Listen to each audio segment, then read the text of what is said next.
Hi forks, this is Surya. Welcome to my YouTube channel. இன்றைக்கி நம்ம என்ன பார்க்க போகிறோம்னா மேக்ஸ் படத்தோட மூவி தான் பார்க்க போகிறோம். இந்த படத்தில் வந்து கிச்சா, சுதீப், இளவரசன், தனலட்சுமி, சுனில், அப்புறமேட்டு எகடின் கிங்ஸ்லி, இன்னும் நிறைய பேர் நடித்து இந்த படத்தை வந்து விஜய் கார்த்திகே அப்படின்னு சொல்லிட்டு ஒரு டெபியூட் ஆக்டர் வந்து டேரக்ட் பண்ணியிருக்காரு. நம்ம கலைப்புள்ளி தாவன் அவர் வந்து படத்தை வந்து ப்ரொடியூஸ் பண்ணியிருக்காரு.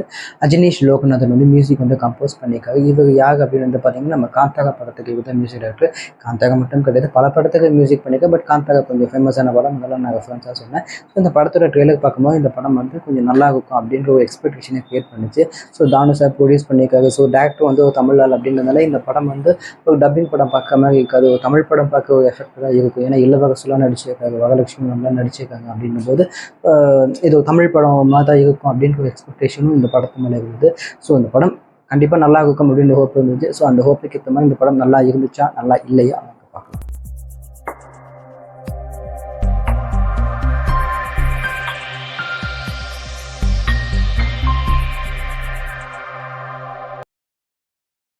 மேக்ஸ் இந்த படத்தோட பாசிட்டிவ் ஃபஸ்ட்டு பார்த்துக்கலாம். ஃபஸ்ட்டு பாசிட்டிவ் வந்து பார்த்திங்கன்னா இந்த படத்தோட மேக்கிங் தான். இந்த மேக்கிங் வந்து பார்த்திங்கன்னா இந்த படத்தோட கதை வந்து ஒரு 1 டே நைட்டில் நடக்கிறது. சாயங்காலம் 7 மணிலேருந்து விடிய கிளம்புற 5 மணி வரைக்கும் நடக்கிற கதை தான். ஸோ அந்த கதைக்கு ஏற்ற மாதிரி ஒரு கிரிப்பான ஸ்கிரிப்ட்லேயே வச்சு பயங்கர என்கேஜிங்காக வந்து படத்தை வந்து கொண்டு போனாங்க. படத்தோட ஃபஸ்ட்டு சீன்லேருந்து லாஸ்ட்டு சீன் வரைக்குமே எந்த சீனுமே போர் அடிக்கல, பயங்கர கிரிப்பாக இருந்தது. அதுக்கப்புறமேட்டு உள்ள பாசிட்டிவ் வந்து பார்த்திங்கன்னா கிச்சா சுதீப் அவரோட ஆக்டிங் பயங்கர ஸ்வாகாக இருந்தது. அவர் ஹைட்டுக்கும் அவரோட மேனர்ஸ் இதுக்கும் பயங்கர ஸ்டைலிஷாக இருந்தது. எந்த பிஜிஎம்மே இல்லாமல் அவர் சும்மா நடந்து வந்தாலே மாசாக இருக்கும், சும்மா பேசினாலே சும்மா அப்படி சண்டை போட்டாலே பயங்கர மாசாக இருக்கும் அப்படின்ற ஒரு நம்பகத்தன்மை வந்து அவருடைய ஆக்டிங்கில் அவருடைய ஸ்டைலில் வந்து பயங்கர சூப்பராக நடிச்சிருந்தாரு.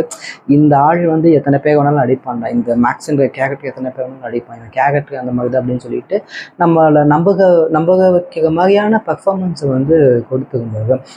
அதுக்கப்புறமேட்டு உள்ள ப்ளஸ் வந்து பார்த்திங்கன்னா அஜினேஷ் லோகநாதன் மியூசிக் டைரக்டர். இந்த படத்தில் பாட்டு எதுவுமே கிடையாது, 3 பாட்டு தான். அதில் ஃபஸ்ட்டு பாட்டை மட்டும்தான் ஒரு ஐட்டம் சாங் வரும், மற்ற 2 பாட்டுமே வந்து கதையோடு சேர்ந்து வந்துடும். விச் மீன்ஸ் இப்போ தூள் படத்தில் மதுகவி இருந்தானே அந்த சாங் மாதிரி இந்த மற்ற 2 சாங்குமே வந்துடும். இவ்வளவு டைட்டாக இந்த படத்தோட ஸ்கிரிப்ட் இருக்கும்போது, அதாவது ஸ்க்ரீன் பிளே இருக்கும்போது இந்த படத்தை அதுக்கேற்ற ஒரு மியூசிக் கொடுத்தால் மட்டும்தான் இந்த படம் என்கேஜிங்காக இருக்கும்.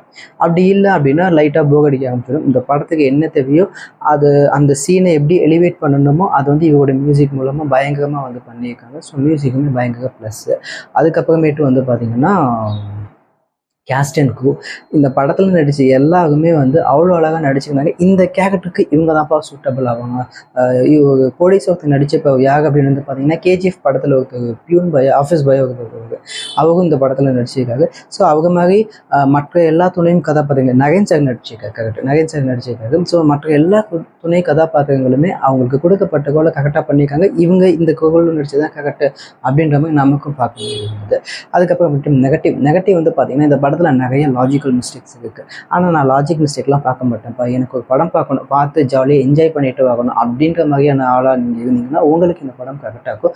ஒரு காமிக் புக் படித்த மாதிரி இருக்கும். இப்படி ஒரு கேரக்டர், இந்த கேரக்டர் இப்படி இருந்ததுன்னா அது எப்படி இருக்கும், அவனுக்கு இந்த மாதிரியான சுச்சுவேஷன் வந்து அவன் எப்படி அதை ஹேண்டில் பண்ணுவான்னு சொல்லிட்டு ஒரு கதை புக்கு படித்த மாதிரி தான் இருந்தது. ஸோ லாஜிக் மிஸ்டேக்ஸ் இருந்தாலுமே படம் வந்து எங்கேயுமே போர் அடிக்கலை. நான் லாஜிக் மிஸ்டேக் பார்க்க மாட்டேன்னு சொல்லிட்டு இந்த படம் வந்து உகந்த படம். அதுக்கப்புறமேட்டு உள்ள நெகட்டிவ் வந்து பார்த்திங்கன்னா படத்தில் வந்து நிறைய ஸ்டன் சீக்வன்ஸ் இருக்குது. ஃபைட்டு முடிஞ்ச கொஞ்ச நேரத்தில் அடுத்த ஃபைட், அதுக்கு அடுத்த ஃபைட் சீக்வன்ஸ் நல்லா தான் இருக்குது, நல்லா இல்லாமல் இல்லை. பட் ரொம்ப நிறையா இருந்த மாதிரி எனக்கு வந்து பர்சனலாக ஃபீல் ஆச்சு. பட் என்ன தான் ஃபைட் சீக்வன்ஸ் நிறையா இருந்தாலுமே அங்கங்கே ஹீரோ வந்து அவருடைய மூளையாக யோசித்து அந்த சுச்சுவேஷன் எப்படி ஹேண்டில் பண்ணுறாங்க விஷயத்தை காட்டும்போது நமக்கு அதெல்லாம் கொஞ்சம் மறக்குது. அந்த விதத்தில் இந்த நெகட்டிவ் வந்து ஒரு அக்செப்ட் பண்ணிக்கக்கூடிய ஒரு நெகட்டிவாக தான் எனக்கு வந்து தெரிஞ்சிச்சு. ஸோ அவ்வளோதான். ஸோ இந்த படத்துக்கு என்னோட நெகட்டிவ் வந்து பார்த்திங்கன்னா 9 out of 10. இந்த வீடியோ பார்த்து பிடிச்சிருந்தா லைக் பண்ணுங்கள், ஷேர் பண்ணுங்கள், கமெண்ட் பண்ணுங்கள், மறக்காமல் சப்ஸ்கிரைப் பண்ணுங்கள். தேங்க்யூ.